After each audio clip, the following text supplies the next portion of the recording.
Projeto Pedagógico Interdisciplinar, Transdisciplinar e Multireferencial.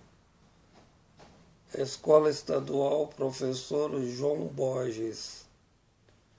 Trabalho elaborado pelo professor Edgar Dias de Vasconcelos e Claudete Aparecida de Paula. O que é um projeto pedagógico genuinamente científico, com propostas coerentes na perspectiva da interdisciplinaridade, considerando os fatores transdisciplinares, levando em consideração a multireferencialidade no mecanismo do desenvolvimento das sínteses. Em primeiro lugar, é necessário a definição epistemológica de cada uma das epistemologias, desenvolvido esta tarefa fundamental, o fundamento da definição, quando a ciência é da interpretação, sendo também a referida da compreensão. Na definição clássica do grande mestre William Dirley, vamos iniciar pelos aspectos mais simples. Expressista Dirley, com seu fundamento essencialmente filosófico, existem dois tipos de ciências na construção de um método, sendo que a primeira explicitação refere à ciência do espírito, a segunda, a ciência da natureza, a explicação específica. O que é ciência do espírito quando um fenômeno em estudo, sujeito e objeto, são produto do mesmo fenômeno cultural?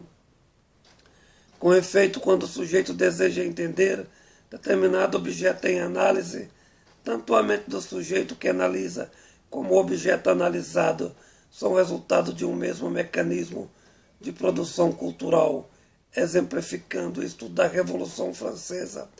É o resultado do mesmo mecanismo cultural que possibilita o sujeito interpretar as variáveis de determinadas mentalidades, como resultou a Revolução.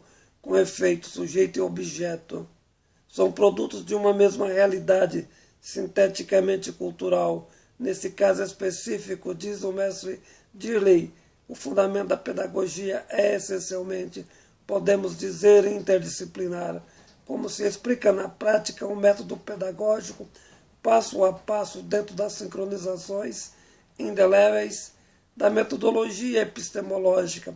A primeira observação, elaborar um projeto pedagógico observando o tempo histórico, porque a interdisciplinariedade é completamente diferente da pedagogia transdisciplinar. A primeira aplica-se à ciência do espírito, a outra, mais especificamente, a ciência da natureza, sendo que a ciência da natureza existe ainda campos de especificidades, como, por exemplo, a matemática, serve à natureza da convencionalidade, por ser uma ciência que não é especificamente da natureza, mas uma ciência como instrumento das demais ciências da natureza. A matemática é um instrumento da física, da química, da engenharia, como a língua portuguesa é um instrumento de todas as ciências. Do mesmo modo, a filosofia, o fundamento das demais ciências, inclusive da natureza, em todos os seus aspectos, que é específico do fundamento de cada um deles, mas existe uma diferença fundamental e persecutória, pedagogicamente observável. A ciência do espírito, as mediações do entendimento, a sua asserção axiológica, resulta de campos comuns devido à mesma natureza da produção histórica, tempo do objeto como do sujeito. Portanto, a cultura medeia-se às proposições interpretativas, o que é diferente nas ciências da natureza, devido à essência da sua aceidade. A cultura não é o elemento entre o sujeito e o objeto. Entende-se o objeto objetivado na sua natureza empírica. Exemplo, um exame de DNA. Em qualquer parte do mundo, todo cientista entenderá o mesmíssimo resultado. Aqui está a grande diferença invalizável em todo o método pedagógico, como muito bem exige a teoria da complexidade em Edgar Morin, e como explicitou Dirley, como defendeu as teorias construtivistas mal entendidas e elaboradas a partir da tradução inglesa equivocadamente, certos pedagógicos, a interpretação em ambas as variáveis. Primeiro, o método é interpretativo, inexorível por ser subjetivo e por necessitar de outras variáveis ideológicas. Novamente, o mesmo exemplo, a Revolução Francesa, o mesmo movimento cultural que possibilitou a revolução, o mecanismo da cultura, do sujeito que procurará entender por que se efetivou a revolução. Então, explica Dillia, se a revolução é explicada por um paradigma marxista, será um determinado resultado, sendo um paradigma liberal, será necessariamente outro, ineligível em comparação. Desse modo, consecutivamente, se for por um social-democrata, uma terceira expressão de resultados, isso significa que a ciência do espírito é completamente ideológica, subjetiva e essencialmente cultural. O seu método não poderá ser indutivo, muito menos empírico, apenas logístico e dedutivo, relativo ao seu tempo histórico. Os sujeitos são todos subjetivos. A história não é a compreensão, mas a interpretação. Do mesmo modo, todas as ciências do espírito, diz Schopenhauer em sua analogia, o mundo é a representação, os fatos são representados e não obviamente analisados paradigmaticamente. Isso significa que a leitura dos fatos não são objetivamente compreendidos. O que se compreende na perspectiva dos seus paradigmas, diz Dirley, é a ciência da natureza, que no plano prático-pedagógico entende-se apenas com a metodologia transdisciplinar, que é completamente diferente da interdisciplinaridade. Até mesmo a esse momento, ainda não referimos a multireferencialidade, seus aspectos fundamentais, entre as diferenças das duas ciências. Isso efetivará no momento certo, pois são necessárias outras explicações, explicita em suas teses o filósofo alemão Feuerbach. O mundo não é apenas representação, é a inversão da representação como verdade. Então o mundo é a ideologia da mentira, como se fosse a verdade ingênita, e quando a ideologia é invertida, criada sem nenhuma lógica, voltará à mentira em forma da verdade. A produção cultural do fenômeno é o mais absoluto engodo. O que significa que um método interpretativo pode ser tão somente uma ilusão, porque de fato a verdade é excludente, a natureza da mentira, ou uma coisa é verdadeira ou mentirosa. Exemplo, as interpretações entre duas visões, uma marxista, outra liberal, ambas diferentes a respeito da Revolução, refiro à Revolução Francesa, ambas pela natureza da ciência, não poderão ser verdadeiras. Então, como entender as interpretações? O grande físico e filósofo Bachelard criou uma epistemologia interessante, cuja natureza desse método é inteiramente aplicável a um projeto pedagógico interdisciplinar, transdisciplinar e multireferencial, na perspectiva da teoria da complexidade, elaborada por Edgar Morin. Todo conhecimento pedagógico ou não pedagógico, seja qual for o conhecimento, no aspecto da identificação, cultura e sujeito, indução e empirismo, lógica pragmática ou neopositivismo, na interpretação dos fenômenos e análise, o resultado é essencialmente aproximativo, e quanto menos aproximativo for, mais será da ciência do espírito. O que significa nessa visão metodológica que na ciência da natureza não existe a teoria da representação, do mesmo modo a interpretação, entretanto muito mais diminuída em referência à aproximação, por ser mais exata.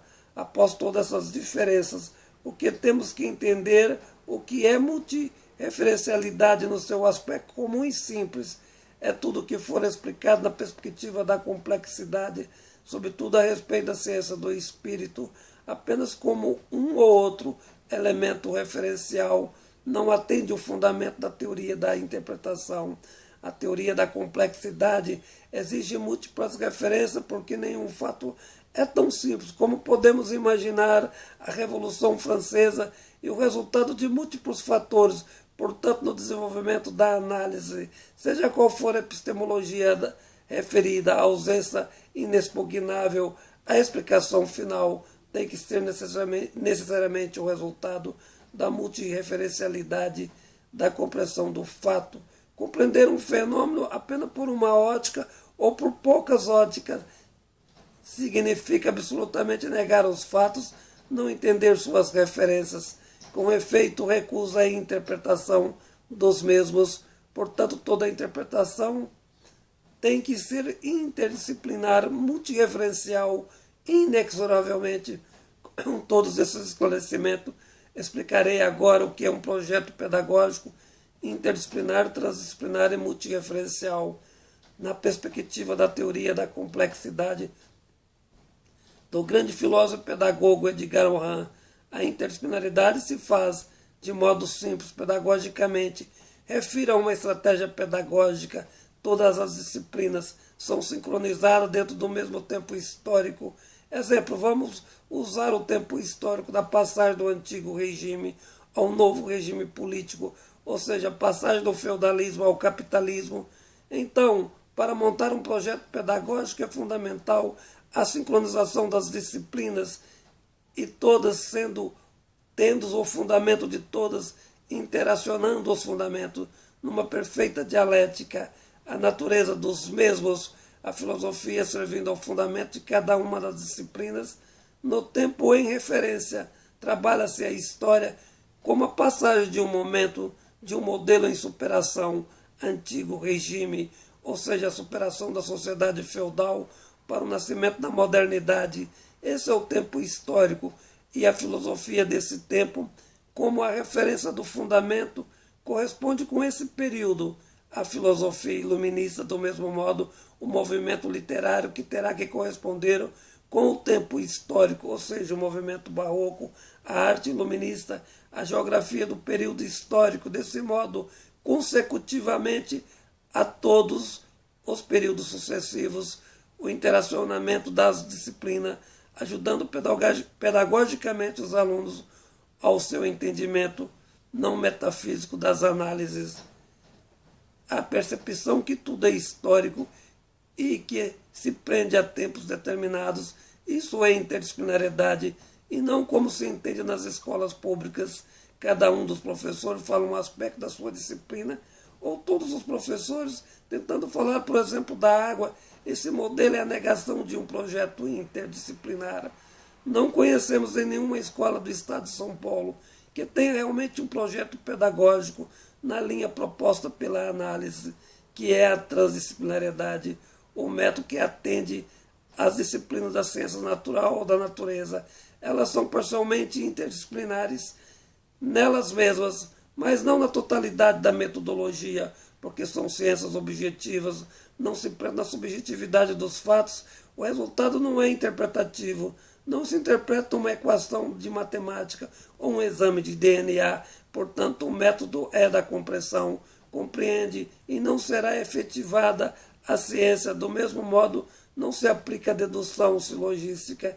Entretanto, o método indutivo e empírico não precisa obedecer à cronologia histórica absoluta, apenas parcialmente, mas pode interacionar na objetividade do campo empírico, o que for da natureza referencial de ambas, e transdisciplinar-se em aspectos particulares, como os aspectos particulares de certas ciências, formulada pela interdisciplinariedade. Na filosofia, o movimento é a eterna mudança. Em química, a natureza do seu fundamento é a mudança de estado. Em qualquer fenômeno, do mesmo modo em física e na teoria da evolução das espécies, interdisciplina-se nos devidos aspectos.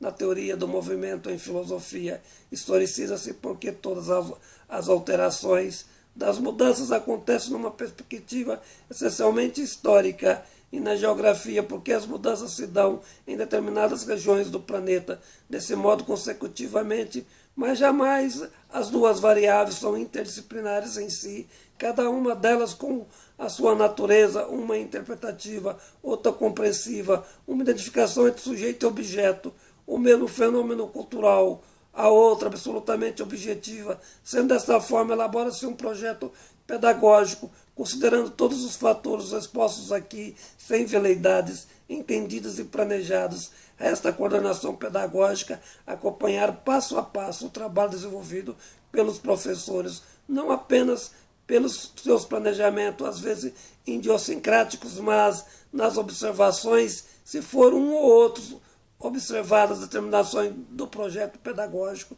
o que é do campo específico de cada área, só posteriormente deve ser escolhida a metodologia do trabalho.